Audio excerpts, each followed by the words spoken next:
Good morning, everybody. I hope you're doing well this morning. Everyone's staying safe and healthy and all of that. We're gonna hold off on starting just a few more minutes. I think we had 35 who registered, and some people were having a little trouble logging in this morning. So we'll drag our feet for a few minutes and let them join us. If you know somebody else who is planning to join and you don't see them in the participant list over on the right, feel free to shoot someone an email, let them know that you're in, and give them instructions on how to get in. We're up to 16 so far.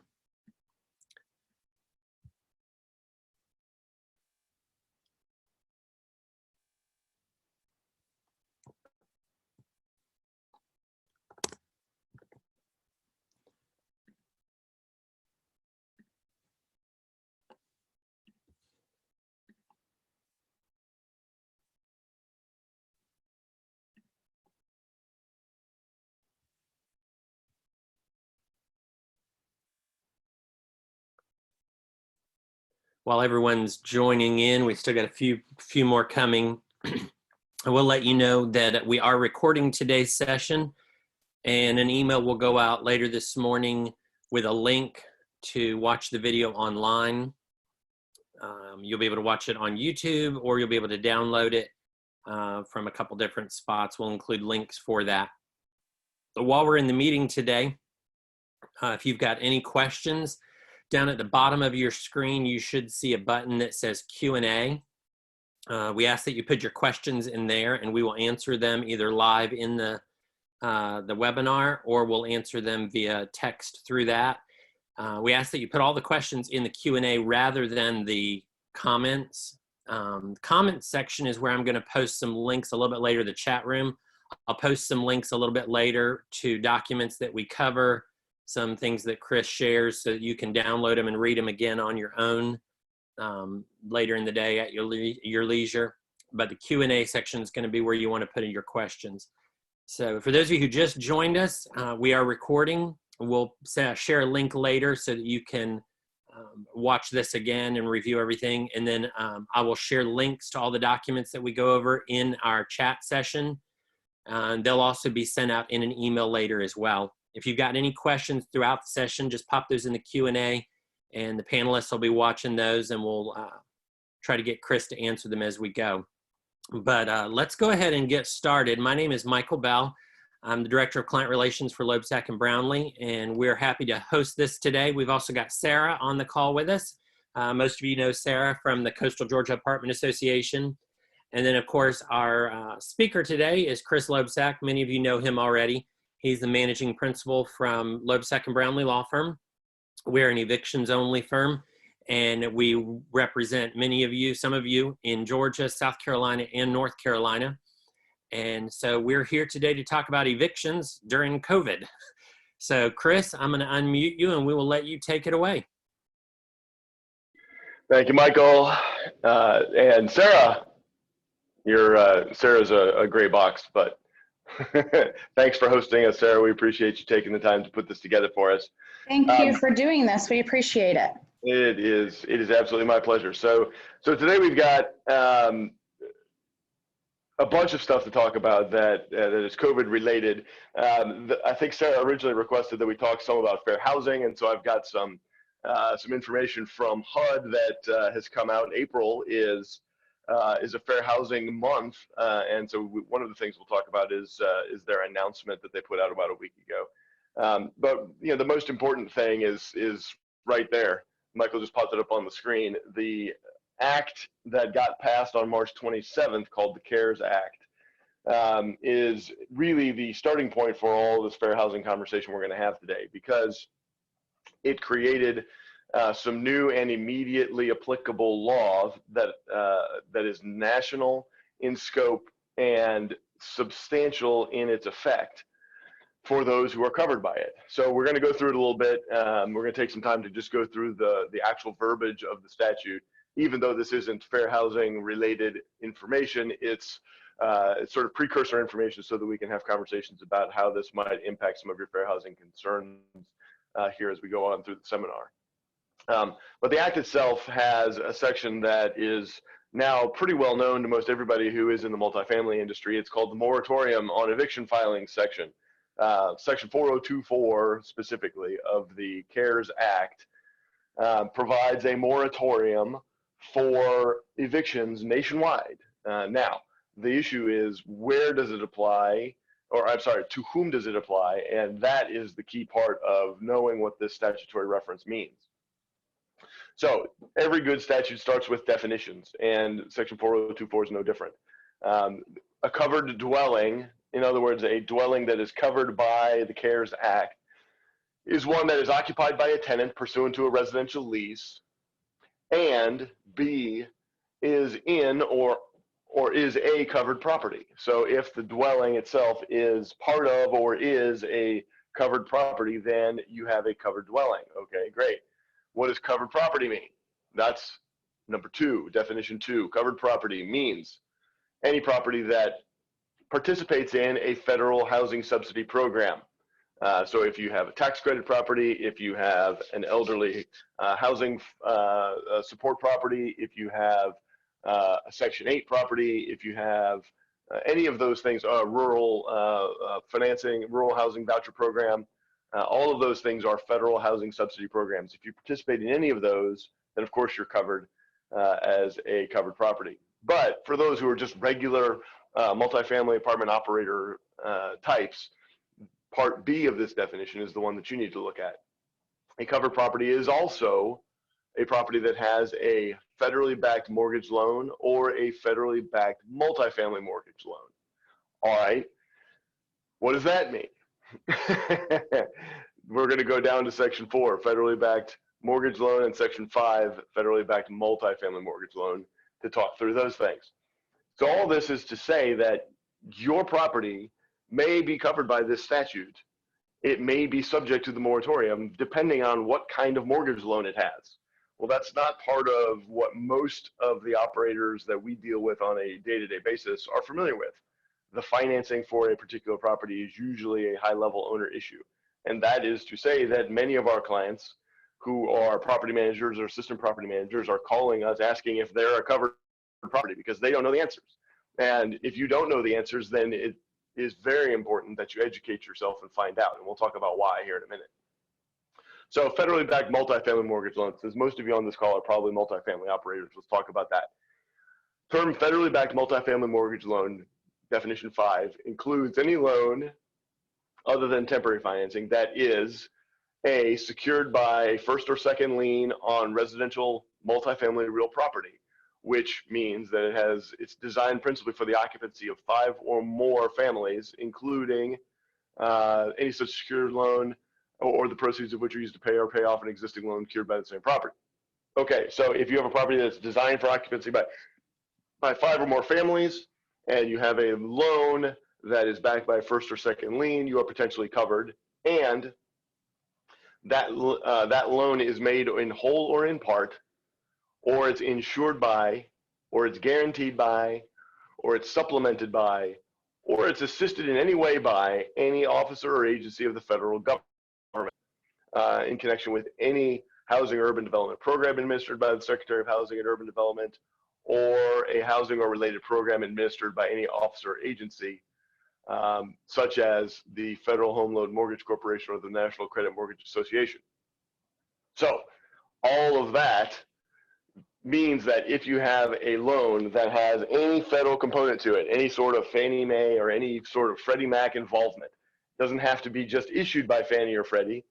If your loans have anything to do with them, if they were insured by Fannie or Freddie, even if they weren't issued by them, if they were guaranteed by Fannie or Freddie, if they're supplemented or in any other way assisted by Fannie or Freddie or any of those government agencies, then you're subject to a federally backed multifamily mortgage loan. Federally backed being the operative issue here. So if you have federal involvement, then the federal government can tell you what to do at your property, which is what the CARES Act is all about. So finding that out is a complicated venture. We have been working on that ever since it got enacted. We're working with our clients to talk to the lenders at each of our properties to make sure we know the answers to this question.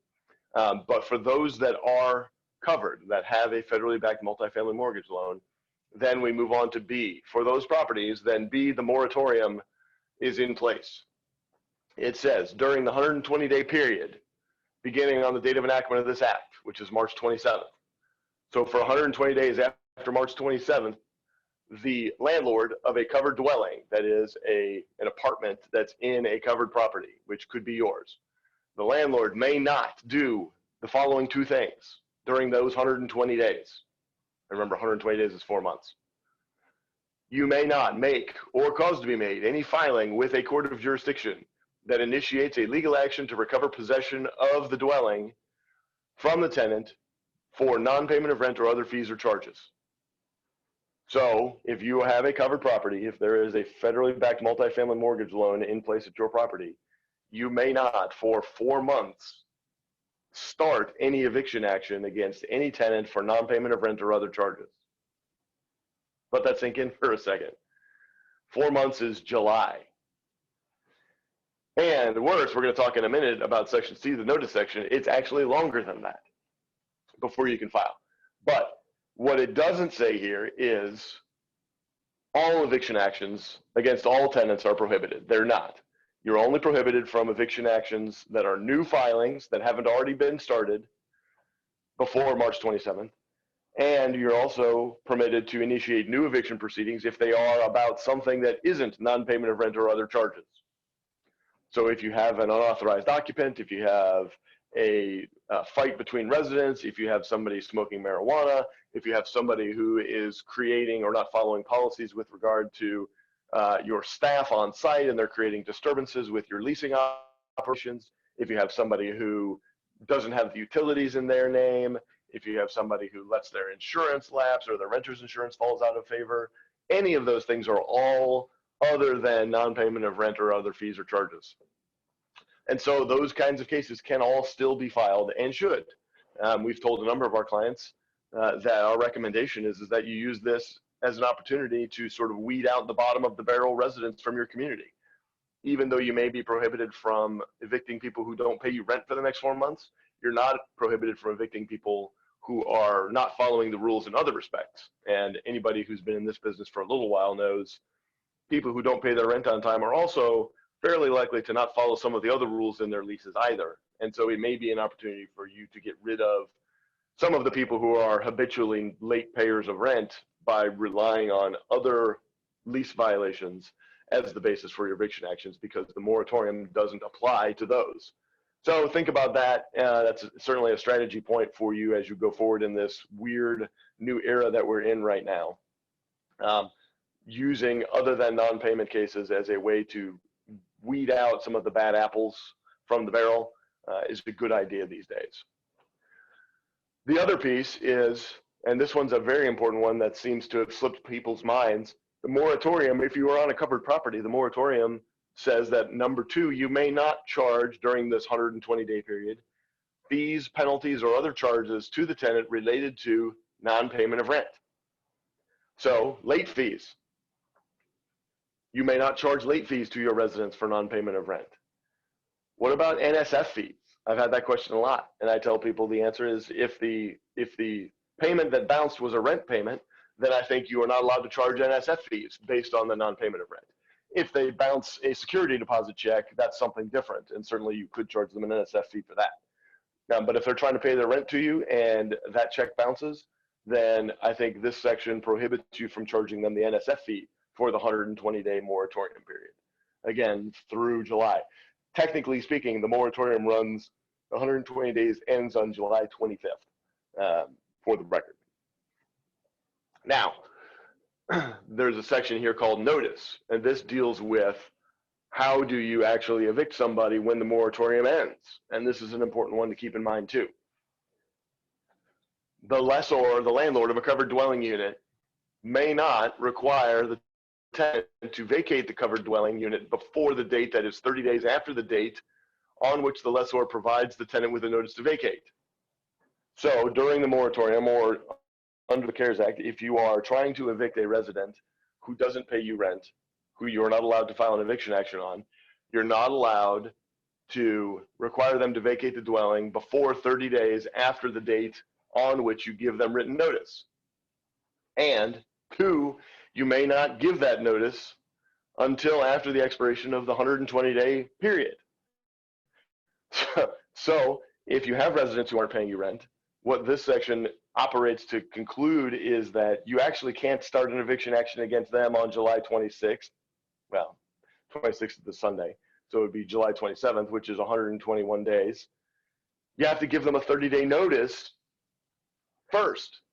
So actually, the moratorium is not 120 days. The moratorium on eviction filings is 150 days, because you have to give them this 30-day notice period before you can start the eviction action based on the non-payment of rent 30 days after the 120 days runs out, assuming you give them the notice on day 121. So July 26th, if you send notices out to everybody who didn't pay you rent, you have to give them 30 days to vacate, which means you cannot start eviction actions until August 26th. If you operate a covered property, you may not file an eviction action at the courthouse for non-payment of rent until August 26th. It's almost Labor Day before you can evict someone for non-payment under this act. It's unbelievable that the government thought that was the appropriate window of time that we were going to need for people to be recovered. So with all of those things being put together, then we get to the idea of how does that operate in real practice?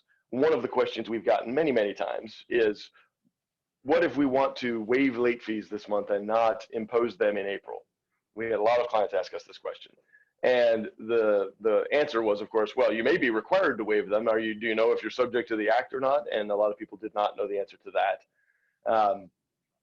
The other issue that comes up is, what if we want to waive late fees for people who have been impacted by COVID, but not for everybody else? And that's where fair housing comes into play.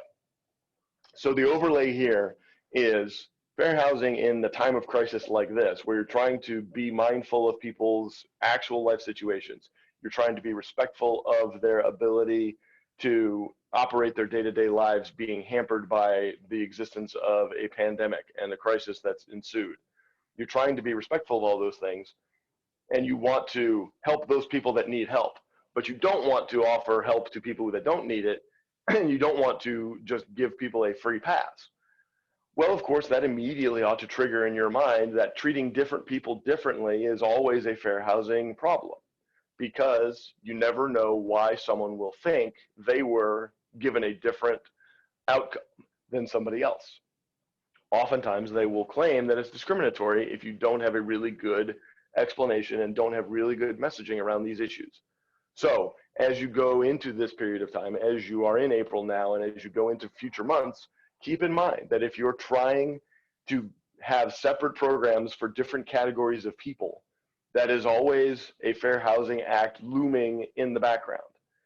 It may be perfectly appropriate to have a different program for people that have been affected by COVID, but if you're going to do things like that, you have to be mindful of how to make sure that you're guarding against fair housing claims. In the act of separating out a category, like someone who's been impacted economically by COVID, you need to have a clear definition of who that is in order to have that be viable. If you don't have really good written communication about what constitutes a person who qualifies, then you're going to have questions from people who think they should qualify but didn't. And I think those are fair housing concerns that are applicable anytime you create a policy. But in this time of crisis, the last thing you want is to try and be helpful only to have it come back to bite you in the rear end because you were being careless about the language you used and you weren't being diligent about making sure that you have very clear, very unmistakable policies and procedures in place for people to follow. So if you're a property that is not subject to the act and you're not automatically prohibited from charging late fees, like many of these properties are under the definition of the moratorium, you can't charge late fees or other fees during the 120-day period. So if you're not one of those properties and you still could charge late fees if you want to, how do you go about trying to provide an opportunity for people who have been impacted to have late fees waived this month or next month or for some period of time that you choose? And the answer is that you have to come up with first a set of definitions for everyone to understand and to be working from. If you're going to have a policy where you offer late fee waivers, for instance, and for fair housing reasons, you need to have a written policy that says people that are in the following category are eligible for a late fee waiver. And you want to define who's in that category very clearly and in black and white. You do not want to make this a game of hide the ball. If you're going to have a policy like that, you need to advertise it clearly to your residents. Why? By advertising it, by letting people know, you make it harder for them to claim some nefarious purpose. You make it harder for them to be of the opinion that there's discrimination going on. If you advertise it to everyone and say, we as a company are doing this for people who've been impacted by the COVID crisis, that's a positive PR move. It's also a positive liability protection move for you because it allows you to clearly stand behind what the rules are if someone were to claim that they feel like this is a problem. One of the things that Michael and I have been working on in other seminars is the NAA has a best practices page. And Michael, I think, can pop that up for us. And we can look at that real quickly.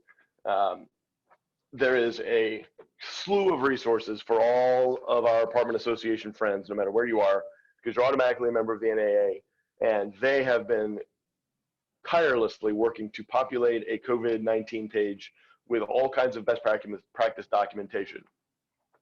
Michael, do you have that rent collection best practice? We're working on it. Bear with us. Switching between documents sometimes takes a second. But in any event, in this document, you'll see that, there you go. If you haven't seen this, this is available everywhere, and it'll be included as part of our post-broadcast email to everyone, so you'll have links to this stuff. But this is on the NAA Best Practices COVID page, and we'll flip through a number of things. We've talked about the COVID Act, which is in Section 5. But number 4, in terms of resident communications, the most important thing owners and managers can do is communicate with residents. Ask residents to communicate with the property manager if they're unable to pay rent in full because of the pandemic. Consider asking affected residents to provide documentation from an employer or other documentation that shows how they've been impacted by the crisis.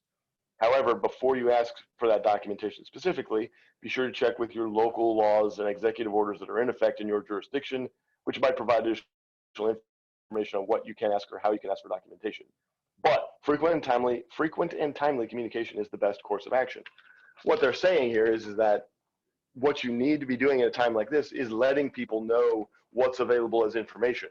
Do not try to set up procedures and policies that are based on, well, if the resident asks, then we'll tell them this. That's a bad way of communicating. What NAA is telling you here is exactly what I'm trying to highlight. The more communication you have, the better. The more transparent you are and more upfront you are with your residents, the easier it is for everyone. It's more effective for sure for you if you're trying to actually offer people an opportunity and you're not doing it for nefarious purposes. Then the more information you share with your residents, the more likely it is to be effective at what you're trying to do. But if you try and make it a little bit of a hide the ball approach, then you end up with people that feel slighted. You end up with people that have hurt feelings. You end up with people that aren't taking advantage of the program in the first place. And if you have the program so that it can be taken advantage of, communication is the key. If you go up a section to Section 3, there's another item in here about payment plans. One of the other issues that we talk about, not just waiver of late fees, is the addition of payment plans as a regular part of people's monthly practices for at least the immediate future and into the foreseeable next few months. Many folks are considering adding these as an item. Well, if you are adding things like that, or if you're contemplating adding that to your repertoire, if your company wants to do that, there's some things you want to consider. And you'll see down at the bottom here, there's a list. Things that NAA recommends considering when you're dealing with this are, did the resident lose a job or have the resident's working hours been reduced? Obviously, impact by COVID. Can the resident provide you with any verification of their employment status change? Does that verification even exist? Does the reduction in income that the resident suffered put them below the typical 1/3 rent to income ratio that you look for at your community? D, what other external factors related to the COVID-19 social distancing obligations contribute to their loss of income. E, does the resident have an on-time payment history? What kind of resident are we talking about? And F, should you ask the resident to suggest a payment structure they believe they could meet? So if you're going to have a payment structure, I like this last one most of all. If you're going to have a payment structure, many times you might actually end up with a better outcome if you let the resident tell you what they're able to do or what they would propose to do, instead of you telling them what you are insisting that they do. Why is that true? Two reasons. One, because if you are dictating to the resident, you are likely going to get a lot of people who will simply agree because they think they have to, even if they don't think that's really realistic. You're going to end up with people that just say yes because they don't know what else they can do. And when they say yes to an agreement they know they're not likely to be able to satisfy, that doesn't really help your situation very much at all, because you don't have people that are complying with the agreements. You just have them signing agreements that they ultimately default on again, and you end up right back at square one. So telling the resident what you're offering is sometimes not the best approach in a timely or in a crisis situation like this. Let the resident suggest to you what they can do, perhaps, might lead you to better outcomes. Why? Because you get a lot better buy-in from the resident that way. If the resident is the one saying, I know that I can't do this right now, but my plan is to do A, B, C, and D, and so I'll be able to make payments that are this, this, this, and this as I go forward. You're going to have a lot better chance of getting that resident to stick to their agreement, because the agreement is based on their already existing plans. They've made the plans, they know what they're planning on doing as next steps, and they tell you what that means for their ability to pay you. You're going to end up with better outcomes, because there's nothing worse than having a partial payment plan that doesn't result in actual payment in full. It's nice to have some partial payments. It's better than having zero, but it's also the best outcome is to have a partial payment plan that is fully complied with, so that you get all the money eventually that you were entitled to in the first place. And to do that, you really need to consider letting the residents be an active part of the conversation. Let them make suggestions to you. Do not try and foist a one-size-fits-all approach on the residents, because they aren't going to be one-size-fits-all answers. Everybody who has an impact from COVID does not have the same impact. Some people had a reduction in hours. Others had a complete loss in hours. Some people have already filed their unemployment claim and are getting their unemployment check next week, and so aren't going to have very much problem at all.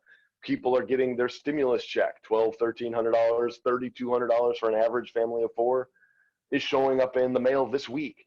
Well, people ought to be able to get caught up pretty quickly if you're giving them the opportunity once those stimulus checks show up. There's all kinds of factors that you need to be thinking about in your analysis of what's the best approach here. But again, back to our fair housing overlay, the most important thing that you need to consider is not giving different opportunities to different kinds of people.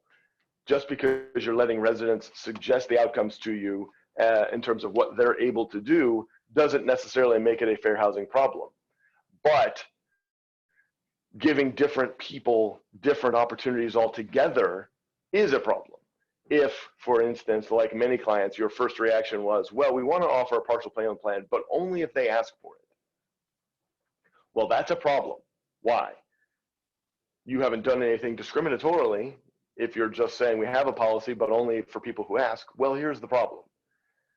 What I know from working in this industry for 20 years is that if you have a policy that your office knows exists, but the residents aren't told that it exists, then someone on your staff is going to be friends with some of your residents at your community, whether that's the leasing associate, whether that's a maintenance associate. Somebody who works for your office is friends with some of the people that live in your apartment community. And guess what? The people they are friends with are going to be told that there is a policy, it's just hush hush. But if they ask, they'll be given an opportunity. Well, now you've got a problem, because your company's employees are picking and choosing who they give the information to. They give it to their buddies who live on site. And now you do have a fair housing problem, because those people are almost certainly not representative of the entire community. The people that were told that there is a hush-hush secret program behind the scenes were given special treatment that's different than everybody else that lives on your community. And anybody else in the community who didn't get the hush-hush information given to them is going to claim that they were discriminated against because your staff picked out the people they liked who probably look different than the people who didn't get told the information. And that's fair housing problem waiting to happen. That's why you can't have a hush-hush policy, because you can't keep it hush-hush. There's no way in practical reality to keep your staff from talking about it. And the second they tell anybody at the community and not anybody else, everybody else claims that it's discrimination. They weren't told because your staff is discriminated against them. They don't like them because of how they talk, how they look, what kind of religion they practice, something. And that will always be a fair housing problem. So it is not a viable solution to have a hush-hush policy that gets offered when asked. In my opinion, that's a fair housing nightmare waiting to happen. It's a no good deed goes unpunished kind of situation. You're offering help to people that need it, but if you're only offering it if they ask for it, then that gives them an easy way to claim that you were treating different people differently. And that's a problem. Always a problem under Fair Housing Act, just as much as a late fee waiver is. The same thing applies all the way around. Anytime you make an opportunity available only for people who ask, you are always going to have a problem with fair housing, because it's always going to be true in the real world that some people get told the information on the sly, and that's going to mean that other people will find out that they weren't told and they didn't get to take advantage of it, and they will believe that that was because they were being discriminated against. True or not, fair housing claims are not really about whether or not you were discriminated against. Fair housing claims really at their basic, most fundamental level are about whether it looks like they might have been discriminated against. Because if it looks like you might have been discriminated against, then you can file a claim and HUD can investigate. And even if our client, the multifamily operator, proves that they didn't discriminate, the investigation itself is a long, arduous, expensive, attorney fee laden endeavor. And you will end up losing, even though you win the idea that I didn't discriminate. That's fine, but you still lose because you've had to go through the investigatory process, which usually takes 4 to 6 months, usually costs an awful lot in attorney's fees. And so every time you end up with a fair housing claim, it's a loss. Even when you prove you didn't discriminate, you still don't win. There's no prize at the end. You've still lost. And so I always tell people to make sure that you're basing your policies, especially in a time of crisis like this, where you're reacting on the fly and new information is coming at you hot and heavy. Every time you turn around, there's a new issue that you have to address. It's really important that you always approach things from the mindset of be uniform, be transparent. Do not have secret policies that don't apply to some people but do apply to others. It's never a good idea. Hey, Chris, we've got a question. Yeah. If you want to take a short break. Absolutely. Cheryl asked if you had any information on sending a recently moved out resident with a balance to collections. So yes, collections comes up all the time, and there's nothing in the CARES Act that changes the collections process. The CARES Act, fortunately, only applies to current charges for current residents. So existing residents who owe late fees, they're covered. Existing residents who might fall behind in their rent, they're covered by the moratorium. But the CARES Act does not apply to dealing with former residents or people who've moved out owing balances. The collections process is not addressed by this, and so it doesn't need to change. Your usual operating procedure there, as long as you're doing it well, doesn't need to be different as a result of the CARES Act, which is great. All right. One of the things we talked about late fees, before we leave this NAA guidance, let's go back up to the beginning and just really quickly cover the late fees section, which is section 2. If you've got a late fees item, if you are contemplating having a late fee waiver, you're not required to waive late fees under the CARES Act. You're not a covered property subject to the moratorium. You may still want to do this. And in section 2, NAA wants to highlight for you, as a courtesy, they prepared some forms. One of them is a notice of temporary waiver of late fees form. It allows you as operators to waive late fees incurred by residents who, as a result of COVID-19, are experiencing loss of wages, unemployment, or unexpected medical expenses. Again, go to the NAA COVID resource page. There you go. There's the resource page right there. For additional information relating to the form, it's one of the NAA click and lease forms It's perhaps not approved for use in every jurisdiction, so you should always consult, but check with your local council to make sure. But if you're going to use a form, highly recommend that you consider using the NAA forms that they've put together, because they drew on the recommendations of council at a national level to get these things done. And so there's the resource page that deals with the payment plan agreement. They also have that. So if you end up putting payment plans in place for people, we would highly recommend that you start with the forms that NAA has put together, because they create some uniformity. If nothing else, if you're using the NAA form, the courts will be very familiar with this down the road, because so many people will have used it. It will become a familiar topic that won't be a surprise to judges if we need to file evictions down the road for people who haven't complied with their payment plan agreements. We highly recommend you look at these first as a resource. Okay. Chris, what about an eviction that was filed in February? What happens to those cases? Yeah. So those are really just any case that was filed before the CARES Act moratorium went into effect. So in other words, any action that was filed before March 27th is not covered by the act and is still a viable action. The only issues in those cases is, what is your courthouse doing in terms of operations? Every court is different these days, and in Georgia, the courts are operating in different perspectives county by county. And so you're going to want to check with your localities to make sure that you understand where your case is currently scheduled and what its current status is. But even if your property is subject to the CARES Act moratorium, the cases that you filed before March 27th, as long as they were at the courthouse and were properly filed, are not prohibited from continuing forward to conclusion whenever your court actually goes back to regular operations and actually has hearings. It may be a while in some places, but those cases are valid and they're not prohibited. So that part's good news. Okay, let's do a little bit of HUD documentation. So I think I mentioned at the beginning that fair housing and COVID-19 is an important issue, and HUD went ahead and put out this document right here. Every year, April is the time we honor history's fair housing heroes and celebrate our nation's civil rights progress. Though our national attention is now fiercely focused on overcoming the public health threat of COVID-19, the principles and promises of fair housing for all must still guide us. This is the Secretary, Ben Carson. There's a fair housing hero in all of us, in the kindness and care toward a vulnerable neighbor, in the compassion and empathy for those who have contracted the virus, in the celebration of the tireless caregivers serving on the front line of the disease, and in the simple sacrifice made by the rest of us to stay home, stay safe, and slow the spread.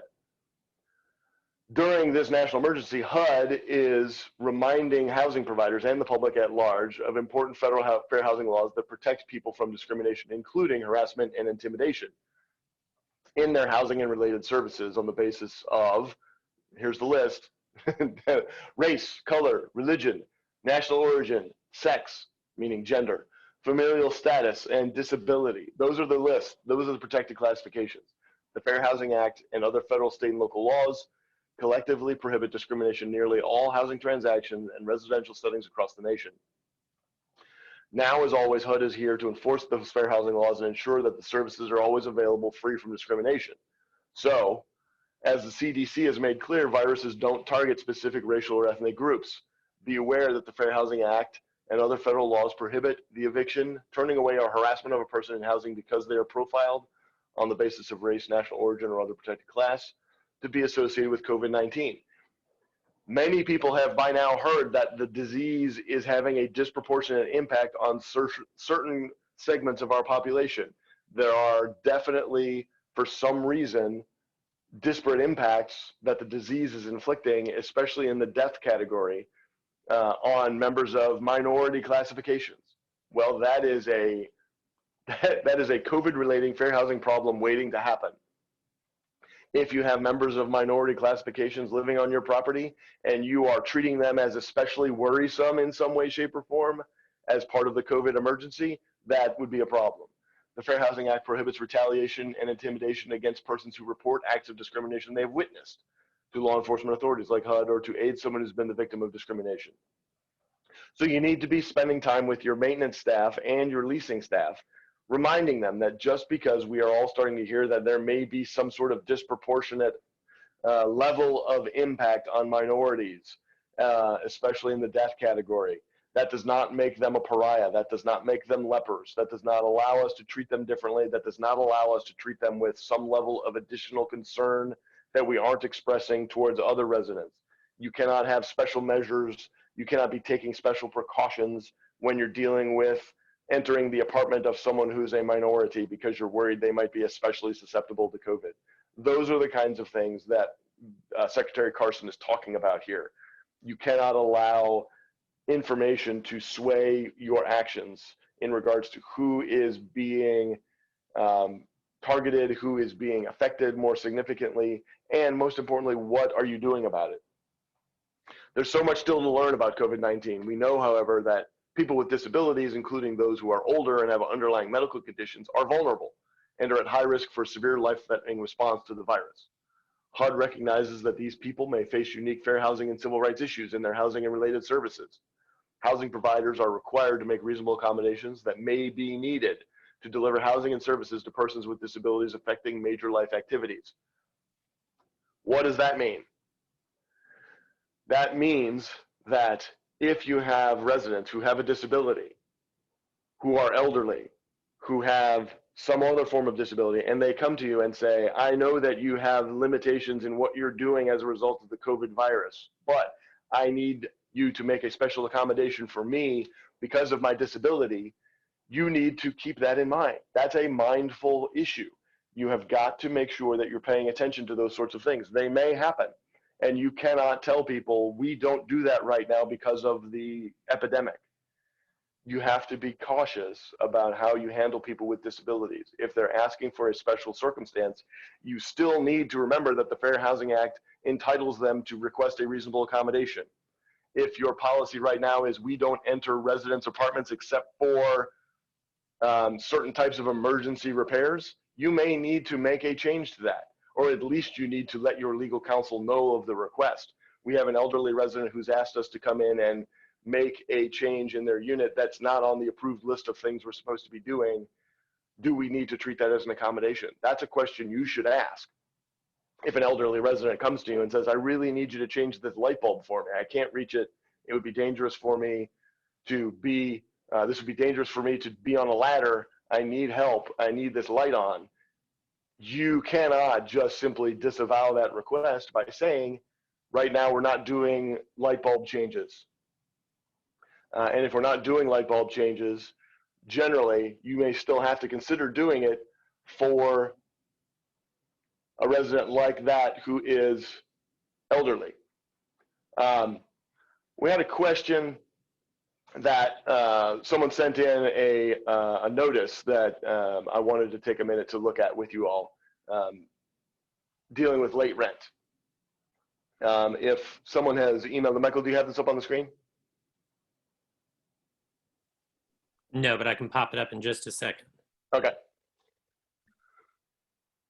A lot of people have been asking about rent and late payments and notices dealing with that. And again, popping back to how do you communicate about it?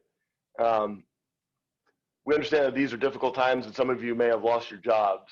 You may have had your hours cut. You may be unemployed.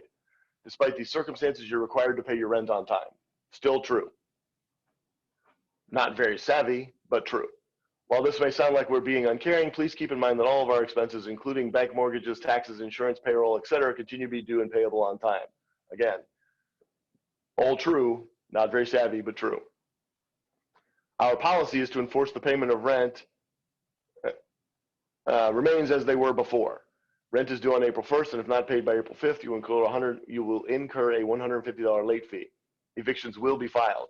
If you're not able to pay your rent, please contact the property manager and we will arrange a date for you to move out of your apartment. It is very offensive to us when residents continue to pay for a non-essential service such as cable service, but do not pay their rent for the essential service of shelter. So, I'm not sure who wrote that or exactly why it came up, but I think it's a great example of how to have no idea what operating in a time of crisis looks like. They have no idea of how to be savvy, how to be tactful, how to be respectful of your neighbors. all of those statements might be true. Rent is due, taxes are still due, all the expenses of running the property are still there, payroll is still required to be paid.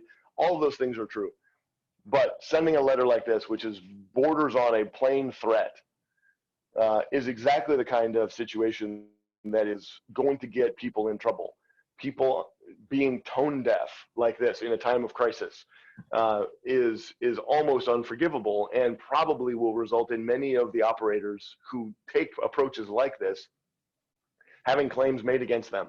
These are the kinds of situations that are going to result in people investigating whether or not this was issued in violation of the CARES Act. Somebody will report this to HUD, and HUD will investigate. It may not be this property that gets investigated, but somebody who writes a letter like this almost certainly will.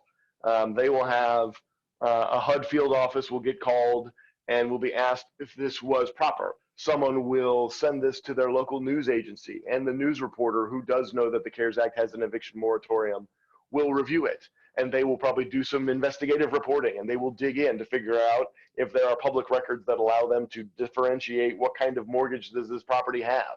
And if they find out that it was a CARES Act property that was covered by the moratorium, guess what? Somebody's going to get sued.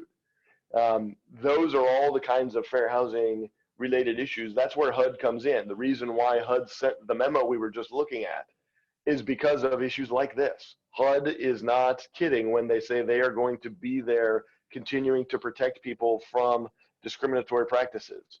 They're going to continue to be mindful and to be a watchdog for housing providers to make sure that people are in fact following the rules they're supposed to be following. You can bet that if a letter like that got sent to HUD by someone, or when a letter like that gets sent to HUD, someone from HUD will open a file and someone from HUD will investigate. And they, being an arm of the federal government, will be able to determine for sure what kind of mortgage this property has in no time. And if HUD feels like that was done in error, you can bet somebody is going to answer for it. Those kinds of letters are a perfect example of what not to do in a time of crisis when people are trying to respond to a situation that none of us have ever experienced before. Trying to do business as usual, writing a letter like that one, is a recipe for disaster, because nobody should be doing business as usual in this time. That doesn't mean you should be doing no business either, but you have to be willing and able to strike a balance between those things. In a time of crisis like this, the inability to be able to see the forest for the trees is a significant problem, and oftentimes leads people to writing letters like that are at best tone deaf in the face of a crisis. Even if you owned that property outright, didn't have a mortgage, so you knew for sure that you as the owner could write whatever letter you wanted, because there's no federal law that applies to you. You're not required to waive late fees. You're not required to stop evicting people who don't pay rent. Sending a letter like that is the biggest PR nightmare I can imagine. I would never want to have that appear on a local newscast.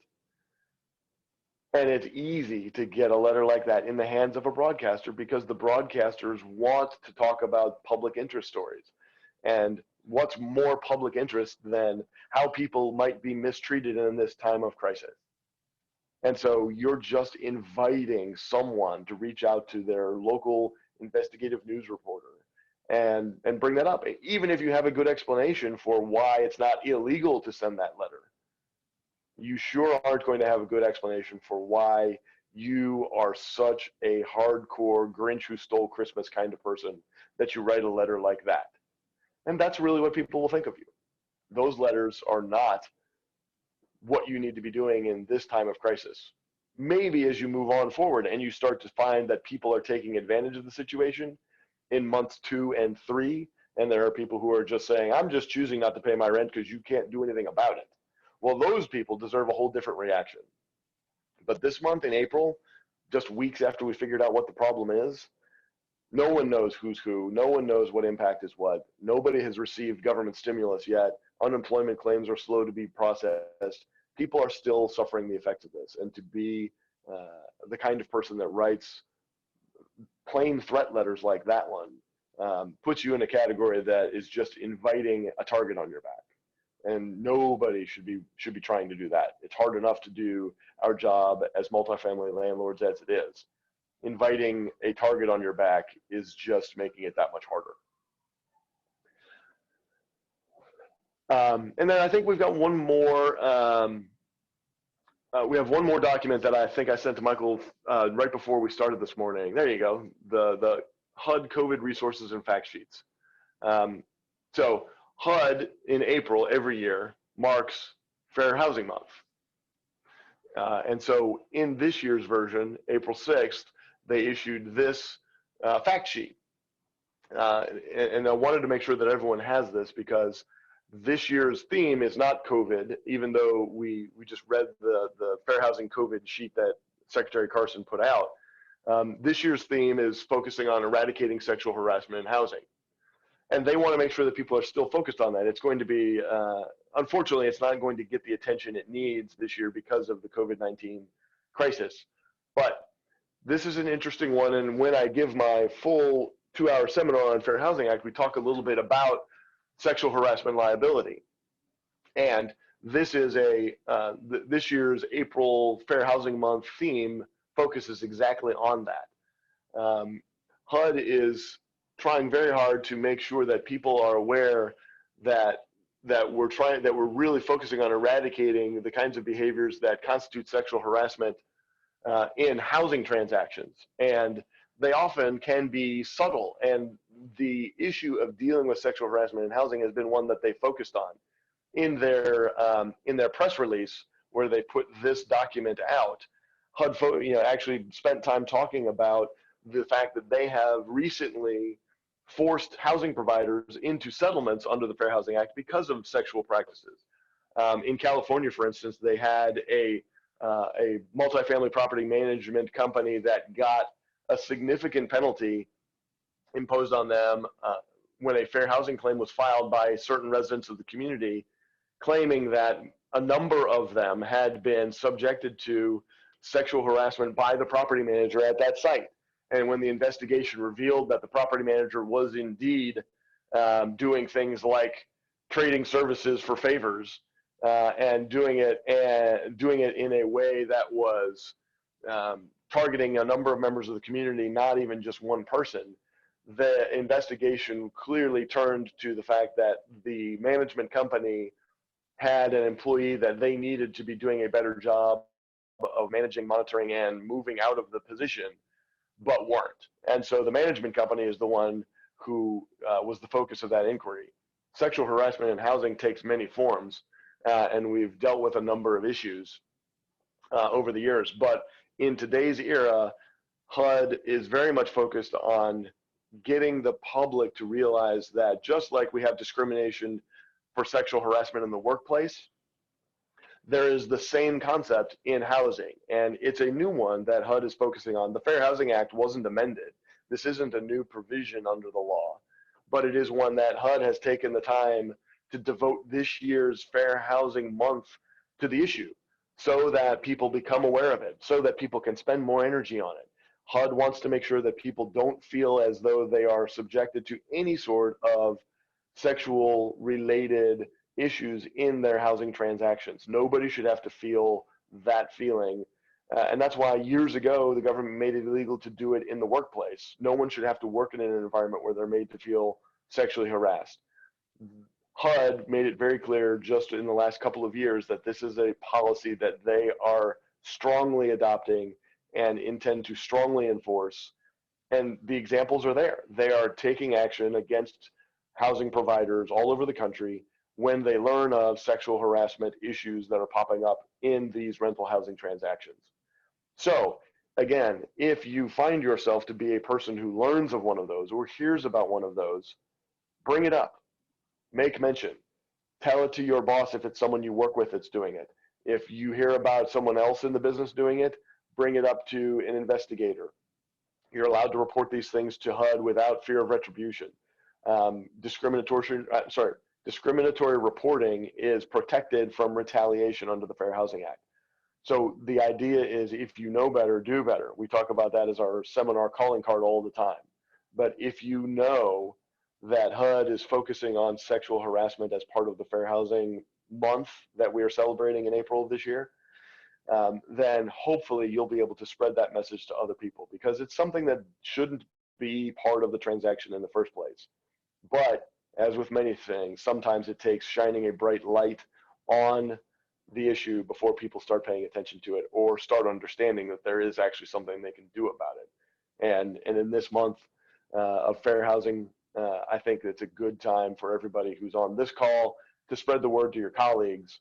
That's a thing that we want to get rid of. HUD is focusing on it. Let's all work together to see if we can help bring that issue to the forefront and to make it part of the conversation. Even though we are in the midst of a crisis, it's still something that we can spend our energy focusing on when we need to. All right, I think I got pretty close. You did great. You have 2 minutes to spare, and we don't have any questions in the Q&A right now. Sarah, is there anything else you wanted to say to the group or touch on before we end the webinar? I was just gonna remind everyone that we do have for CPO and EPA certifications, they are offering that online for the time being. So if you are interested, the information is on our website. If you previously registered for the CPO class, the in-person one, you will need to re-register with them, and you will get a check back for that money in the mail. And then our fair housing webinar with Chris will be on May 5th, and that info is also on the website as well. Okay, well, thank you everybody for coming today and participating. We will send out emails later today. Sarah will send those out. There'll be a link to the video. And then in the chat, I've already included links to all the documents we covered if you want to copy and paste that before you exit the webinar. I'll leave it running for just a few minutes so you can do that. And we'll include those in our emails later today as well. So thank you, Chris. We appreciate your time. Everyone stay safe out there. Thank you, Sarah. Thank you. Have a good day.